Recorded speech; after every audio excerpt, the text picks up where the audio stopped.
रूस का cold war शुरू, 35 मिसाइलों से यूक्रेन पर गैस अटैक।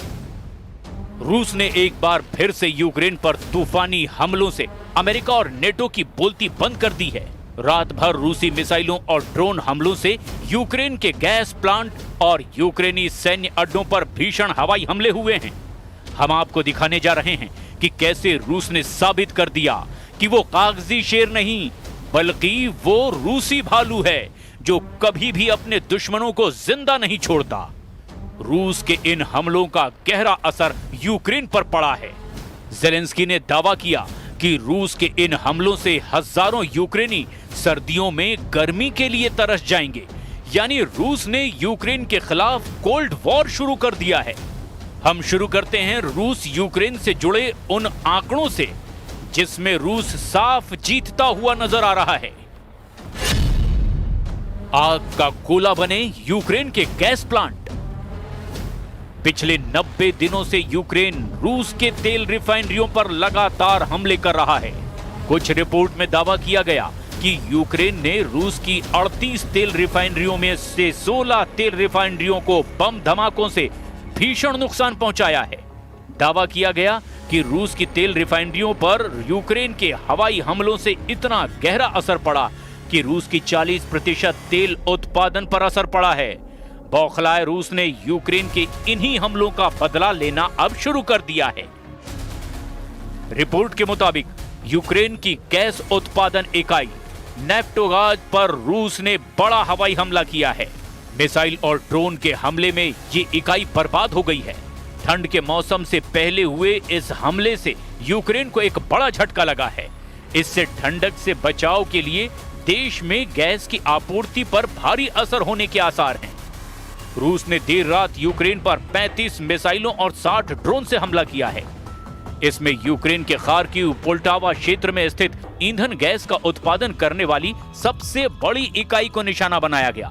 नेफ्टोगाज के सीईओ सर्गी कोरेत्स्की ने कहा कि इस गैस की आपूर्ति सेना को नहीं होती थी। इसके बावजूद रूसी सेना यहां पर हमला कर रही है। रूस के हमले की वजह से ही यूक्रेन के कई शहरों के हजारों घरों में बिजली और गैस की आपूर्ति ठप हो गई है। Способи завдати більше шкоди нашим людям. Тільки в одному цьому ударі, саме по газовим об'єктам, було 35 ракет, в тому числі балістика. Комбінований удар, лише половину ракет вдалося збити. Непроста ситуація на Чернігівщині після ударів дронами, в Славутичі, в Ніжині, також в самому Чернігові. इस बीच यूक्रेन ने भी पलटवार करते हुए कजाकिस्तान सीमा के नजदीक मौजूद रूसी शहर ओरस्क की ऑयल रिफाइनरी पर ड्रोन से हमला कर दिया। इस हमले के बाद रिफाइनरी परिसर में आग की लपटें उठती देखी गई। इस हमले से हुए जानोमाल के नुकसान का अभी तक पता नहीं चल पाया है। इधर रूस यूक्रेन युद्ध को लेकर रूस के राष्ट्रपति व्लादिमीर पुतिन ने एक बड़ा फैसला किया जिसने पूरी दुनिया को परेशान कर दिया है। अमेरिका के उपराष्ट्रपति जेडी वेंस ने जानकारी देते हुए बताया कि युद्ध में बढ़ती मौतों को देखते हुए पुतिन ने एक बार फिर साफ कर दिया कि वो अमेरिकी राष्ट्रपति ट्रंप और ज़ेलेंस्की से मुलाकात नहीं करेंगे। इधर कुछ रिपोर्ट्स में दावा किया गया कि वॉशिंगटन में मौजूद centre for studies and international studies का अनुमान है कि 2.5 लाख से ज्यादा रूसी सैनिक और 60,000 से 1 लाख यूक्रेनी सैनिक मारे गए हैं। इस बीच संयुक्त राष्ट्र ने सितंबर में बताया था कि युद्ध में 14,100 से ज्यादा यूक्रेनी नागरिक मारे गए हैं। द मॉस्को टाइम्स के मुताबिक इस युद्ध में 620 से ज्यादा रूसी नागरिक भी अपनी जान गंवा चुके हैं। पिछले महीने व्हाइट हाउस में ज़ेलेंस्की और यूरोपीय नेताओं के साथ बैठक के बाद त्रिपक्षीय बैठक की उम्मीद की गई, लेकिन रूस के तूफानी हमलों ने सारी उम्मीदों पर पानी फेर दिया।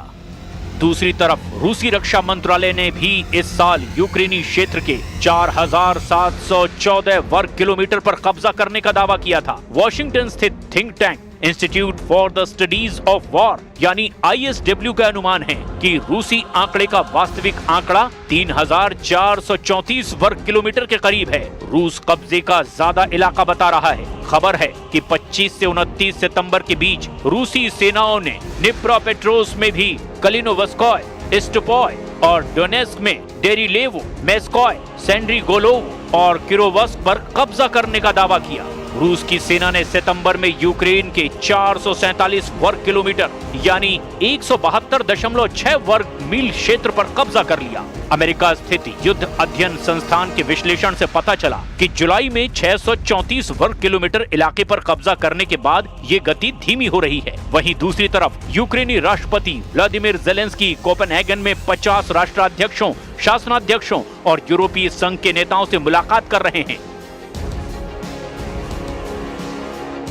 Russia will not stop until they are forced to do so. And they are a threat, not only to Ukraine, but to all of us. Today we have one major task ahead of us. We have to make our common Europe so strong that war against us becomes unthinkable. And we have to do it now. ये अंदाजा लगाना बेहद मुश्किल है कि अगर परमाणु जंग छिड़ी तो कौन सा देश जीतेगा। लेकिन इस वक्त रूस ने अपने तेवरों से साबित कर दिया है कि रूस यूक्रेन में अपना मिशन पूरा करने के लिए अब किसी भी हद तक जाने को तैयार है।